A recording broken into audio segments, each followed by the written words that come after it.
पश्चिम बंगाल के हावड़ा में फिर भड़की हिंसा पर सीएम ममता बनर्जी का बीजेपी पर हमला। कहा, कुछ राजनीतिक दल दंगे कराना चाहते हैं, बीजेपी का पाप लोग क्यों भुगते। हावड़ा में 13 जून तक इंटरनेट सेवाएं बंद है। राज्यपाल ने ममता सरकार से रिपोर्ट मांगी है। पश्चिम बंगाल में हिंसा के बाद हावड़ा के पुलिस कमिश्नर सी सुधाकर को हटाया गया। प्रवीण कुमार त्रिपाठी होंगे हावड़ा के नए कमिश्नर। हिंसा प्रभावित इलाकों में भारी सुरक्षा बल तैनात। हावड़ा में हुई हिंसा में अब तक 60 लोग गिरफ्तार। पुलिस दंगा, हत्या के प्रयास और सार्वजनिक संपत्तियों को नुकसान पहुंचाने के मामले में केस दर्ज कर गिरफ्तारी कर रही है।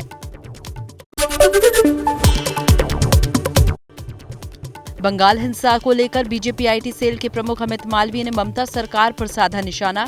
कहा, बंगाल में कानून व्यवस्था ठीक नहीं, गवर्नर से सेना या पैरामिलिट्री फोर्स बुलाने की मांग की। इन दंगाइयों को रोकने के लिए कोई भी कदम नहीं उठाए गए हैं। हमारी मांग है गवर्नर साहब से कि बंगाल में आर्मी को या पैरामिलिट्री फोर्स को बुलाया जाए, तैनात किया जाए। बंगाल बीजेपी अध्यक्ष सुकांत मजूमदार को कोलकाता पुलिस ने छोड़ा। हावड़ा में हिंसा प्रभावित इलाकों का दौरा करने जाने के दौरान किया था गिरफ्तार। जेपी नड्डा ने कहा, बंगाल सरकार जनता की लड़ाई लड़ने वालों की आवाज दबाती है। पश्चिम बंगाल बाल अधिकार निकाय ने फुरफुरा शरीफ को नोटिस जारी किया। हावड़ा में हुए विरोध प्रदर्शनों में बच्चों के इस्तेमाल से संबंधित वीडियो सोशल मीडिया पर वायरल होने के बाद कारण बताओ नोटिस जारी किया।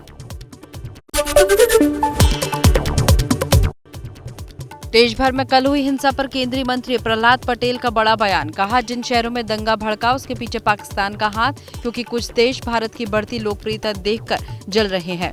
कुछ लोग इस शांति और इस प्रतिष्ठा को, बढ़ती भारत की प्रतिष्ठा को जो लोग जलते हैं, जो ईर्ष्या कर रहे हैं, वो कौन है? वो हमारा पड़ोसी पाकिस्तान है। बंगाल के मुर्शिदाबाद में फिर भड़की हिंसा। नुपुर शर्मा के खिलाफ प्रदर्शन के दौरान उपद्रव। दंगाइयों की भीड़ ने पुलिस पर बम से हमला किया। हालात काबू करने के लिए पुलिस ने आंसू गैस के गोले दागे। यूपी में हिंसा को लेकर सीएम योगी की उच्च स्तरीय बैठक। सभी जिलों के आला अधिकारियों के साथ बैठक। यूपी में कानून व्यवस्था को लेकर बैठक में समीक्षा की। यूपी हिंसा मामले में अब तक 13 एफआईआर दर्ज और 255 से ज्यादा गिरफ्तारी। सभी पर लगेगा गैंगस्टर एक्ट। संपत्ति को नुकसान पहुंचाने वालों से भरपाई भी होगी। अब तक 230 व्यक्तियों की गिरफ्तारी की जा चुकी है। दोषियों के विरुद्ध गैंगस्टर एक्ट के तहत कार्रवाई होगी तथा उनके संपत्ति के जब्तीकरण की भी कार्रवाई की जाएगी। सहारनपुर थाने में पुलिस की पिटाई का वीडियो वायरल। अखिलेश यादव ने ट्वीट कर पुलिस की कार्रवाई पर उठाए सवाल। सहारनपुर दंगे का दर्दनाक वीडियो सामने आया। दंगाइयों के उपद्रव से बचने के लिए दुकान के अंदर छिपे लोग, दुकान में लगे सीसीटीवी कैमरे में कैद हुई तस्वीरें।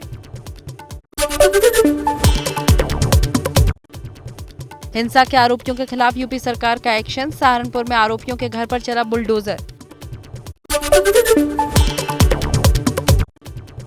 कानपुर हिंसा केस में एक और आरोपी की गिरफ्तारी। नई सड़क हिंसा केस में निजाम कुरैशी की गिरफ्तारी। निजाम कुरैशी पर मुख्य साजिशकर्ता होने का आरोप। समाजवादी पार्टी से निकाला जा चुका है निजाम।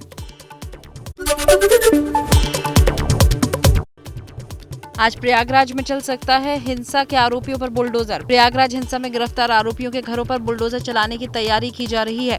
पुलिस ने अब तक जिन 68 लोगों को गिरफ्तार किया है, उनके घरों का चिन्हीकरण किया जा रहा है। दिल्ली की जामा मस्जिद की सीढ़ियों पर जुमे की नमाज के बाद हुए प्रदर्शन के मामले में जल्द हो सकती है आरोपियों की गिरफ्तारी। दिल्ली पुलिस ने धारा 188 के तहत अज्ञात लोगों के खिलाफ एफआईआर दर्ज कर जांच शुरू कर दी है। राजस्थान के भीलवाड़ा में आपत्तिजनक टिप्पणी पर बवाल। हमीरगढ़ में व्यापारियों ने किया प्रदर्शन। आपत्तिजनक टिप्पणी करने के मामले में गिरफ्तार एक युवक को दूसरे पक्ष ने सिर कलम किए जाने की धमकी दी, जिसके बाद प्रदर्शन तेज हुए। व्यापारी संगठन की मांग, आरोपियों पर कार्रवाई की जाए।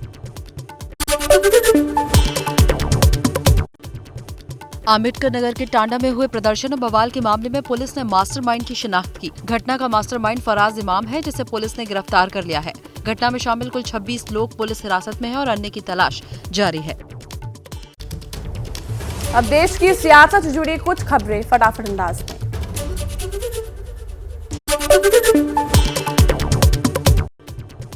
नूपुर शर्मा पर AIMIM अध्यक्ष ओवैसी का पीएम मोदी पर हमला। कहा, पीएम मोदी मेरी पीड़ा नहीं समझ रहे। जब दूसरे देशों ने कहा तो तुरंत हरकत में आ गए। ये गलत है। पीएम को कार्रवाई करने के लिए 10 दिन क्यों लगे? अफसोस की बात यह है कि बीजेपी को और भारत सरकार को, प्रधानमंत्री को 10 दिन लगे। कोई पहले आप एक्शन ले लेते। यूपी हिंसा पर केंद्रीय मंत्री मुख्तार अब्बास नकवी ने कहा, कुछ लोग देश का माहौल खराब करने की कोशिश कर रहे हैं, लेकिन उन्हें बख्शा नहीं जाएगा। जिस तरह से मजहब को सुरक्षा कवच बना करके मानवता को लहूलुहान करने की एक प्रायोजित सांप्रदायिक साजिश दिखाई पड़ रही है, उससे सबको होशियार रहना होगा। MP के बैतूल में हैदराबाद के मौलाना इलियास शरफुद्दीन के विवादित बयान पर हिंदू संगठनों का जोरदार प्रदर्शन। एक टीवी डिबेट के दौरान धर्म विशेष के देवी देवताओं पर मौलाना इलियास ने बेहद आपत्तिजनक टिप्पणियां की थी। मौलाना पर FIR दर्ज करने की मांग। बीजेपी के पूर्व प्रवक्ता नूपुर शर्मा को मुंबई पुलिस ने भेजा समन। 25 जून को पायधुनी स्टेशन में आकर बयान दर्ज कराने को कहा। नूपुर शर्मा ने पैगंबर मोहम्मद पर की थी विवादित टिप्पणी। बीएचपी नेता साध्वी प्राची ने कहा, अगर जुमे पर पत्थरबाजी का दिन है तो शनिवार आरोपियों पर बुलडोजर चलाने का दिन।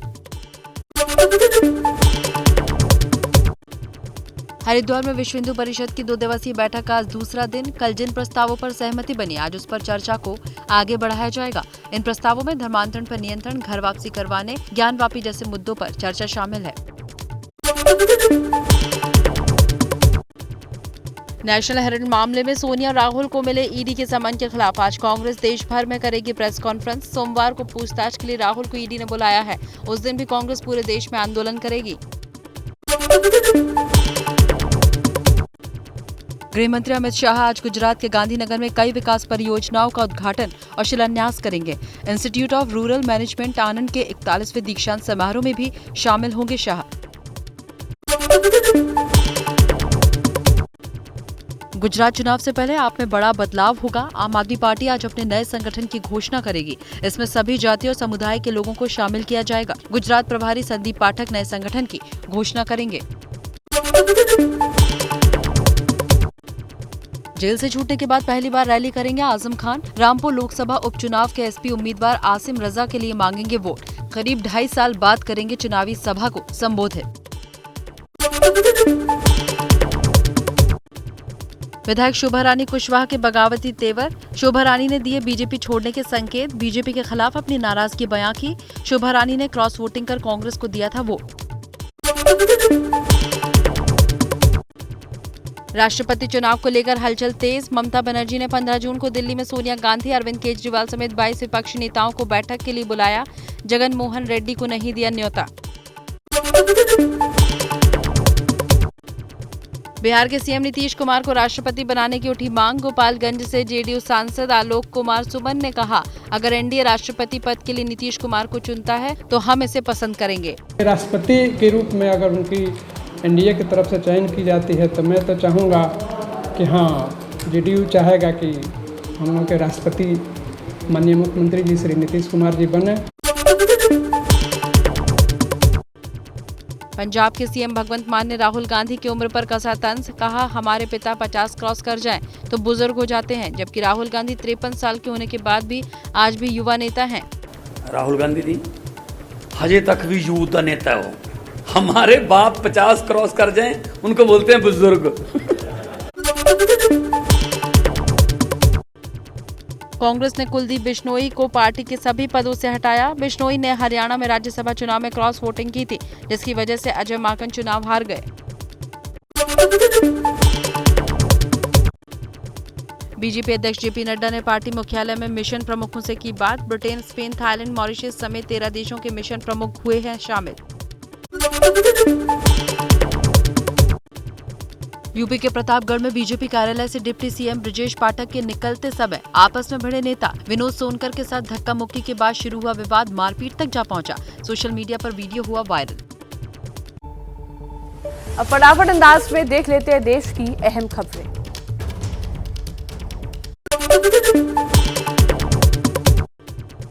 जम्मू कश्मीर के पुलवामा में सुरक्षा बलों और आतंकियों में मुठभेड़, सुरक्षा बलों ने 3 आतंकियों को मार गिराया। आतंकियों के खिलाफ ऑपरेशन जारी है।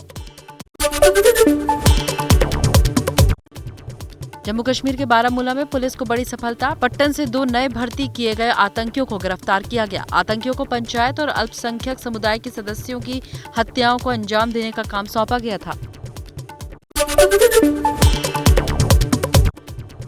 2 दिन के दौरे पर उत्तराखंड पहुंचे थल सेना प्रमुख जनरल मनोज पांडे। चीन से सटी LAC के सेंट्रल सेक्टर का किया दौरा। जनरल पांडे ने फॉरवर्ड एरिया का दौरा किया और फील्ड कमांडर से उत्तराखंड में मौजूद सुरक्षा हालातों की जानकारी ली। पिछले 24 घंटे में देश में कोरोना के 8,000 से ज्यादा नए केस सामने आए। कुल मरीजों की संख्या 40,000 से ज्यादा। अब फटाफट अंदाज में देख लेते हैं अपराध जगत से जुड़ी कुछ खबरें।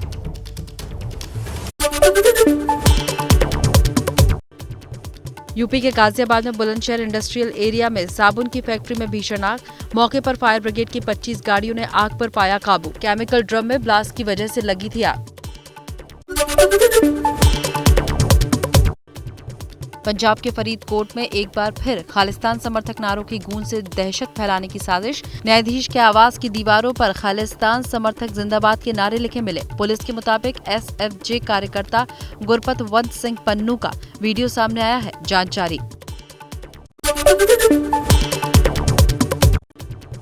हैदराबाद में फैशन डिजाइनर प्रत्युषा गैरीमेला की संदिग्ध मौत। बाथरूम में मिला शव। प्रत्युषा ने बाथरूम में कोयला स्टीम ली थी। केमिकल भी बरामद। पुलिस ने खुदकुशी का केस दर्ज किया। राजस्थान के जोधपुर में बिजली केबल चोरी करने वाले गैंग का पर्दाफाश। रेलवे लाइन के लिए बिछी 25,000 हाई वोल्टेज वाली चालू लाइन काटकर दे रहे थे वारदात को अंजाम। बिहार के जहानाबाद में बड़ी मस्जिद के पास फायरिंग से मची सनसनी। स्थानीय लोगों ने आदिल नाम के आरोपी को पकड़कर पुलिस के हवाले किया। फायरिंग में कोई जनहानि नहीं। उत्तर प्रदेश के अमरोहा सदर सीट से लगातार 5 बार विधायक रहे SP के महबूब अली को फोन पर मिली जान से मारने की धमकी। आरोपी युवक को हरियाणा के सिरसा से गिरफ्तार किया। आरोपी ने खुद को लॉरेंस बिश्नोई गैंग का सदस्य बताया। पुलिस एनकाउंटर में मारे गए अपराधी विकास दुबे के परिवार पर कड़ा शिकंजा। विकास दुबे के परिवार के सदस्यों की करोड़ों रुपयों की अवैध संपत्ति जब्त। विकास दुबे के कई करीबी पुलिस की रडार पर है। उत्तर प्रदेश के मुरादाबाद में तेवर खास में एक अज्ञात महिला का शव मिलने से हड़कंप। पुलिस ने हत्याकांड का किया खुलासा। पुलिस ने 3 आरोपियों को गिरफ्तार किया। चौथा आरोपी फरार। अवैध संबंधों के चलते हत्या की आशंका। MP के जबलपुर में व्यापारी से लूट के मामले में पुलिस ने 5 लोगों को गिरफ्तार किया। आरोपियों से करीब 20 लाख रुपए बरामद। शुक्रवार को बाइक सवार व्यापारी से बैग छीनकर भागे थे आरोपी। असम के करीमगंज में पुलिस ने गांजे की बड़ी खेप पकड़ी। असम त्रिपुरा बॉर्डर से करीब 1480 किलो गांजा पुलिस ने बरामद किया। ट्रक में लाया जा रहा था गांजा। पुलिस ने ट्रक ड्राइवर को गिरफ्तार किया। यूपी के प्रयागराज का रहने वाला है ड्राइवर। IPL के मीडिया और डिजिटल राइट्स की आज होगी नीलामी। नीलामी से ठीक पहले दुनिया की सबसे बड़ी कंपनियों में से एक अमेजॉन पीछे हटी। अब सोनी, स्टार, जी और वायाकॉम 18 में कड़ी टक्कर। तो देश के बाद विदेश से जुड़ी हुई कुछ खबरें देख लेते हैं फटाफट अंदाज में।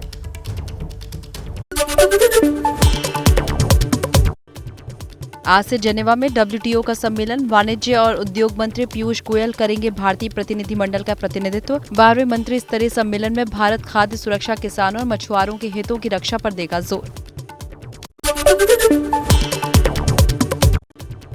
अमेरिका ने मोदी सरकार की तारीफ की। अमेरिकी विदेश मंत्रालय की एक रिपोर्ट में कहा, कोरोना की 3 लहरों से जूझने के बावजूद भारत ने की जोरदार वापसी।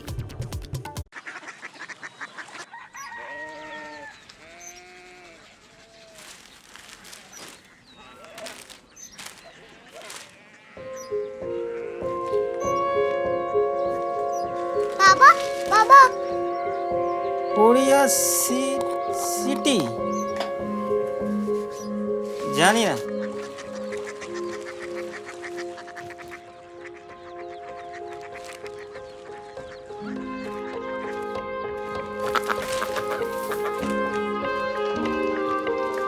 Korea city.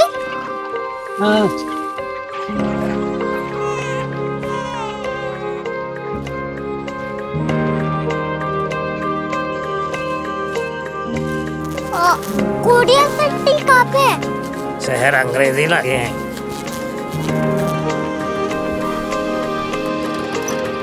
Korea city.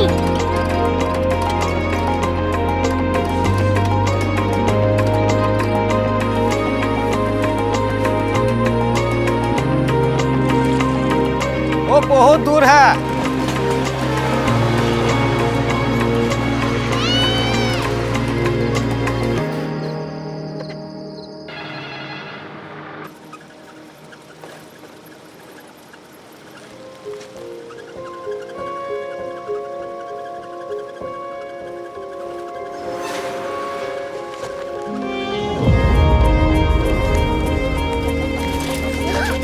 Korea city.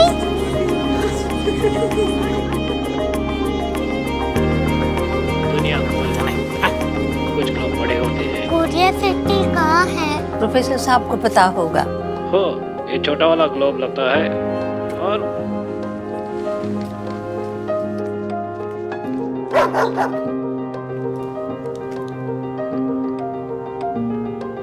पता नहीं, मेरी बेटी से जाके मिल लो, शायद उसे मालूम हो।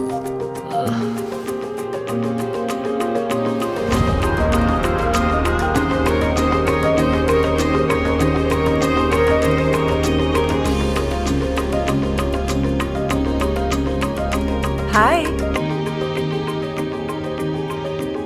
बाबा ने भेजा है। Come here. Korea city. Korea city नहीं, क्यूरियोसिटी। वो क्या? That's what brought you here? जो तुम्हें यहाँ तक ले आया। क्यूरियोसिटी।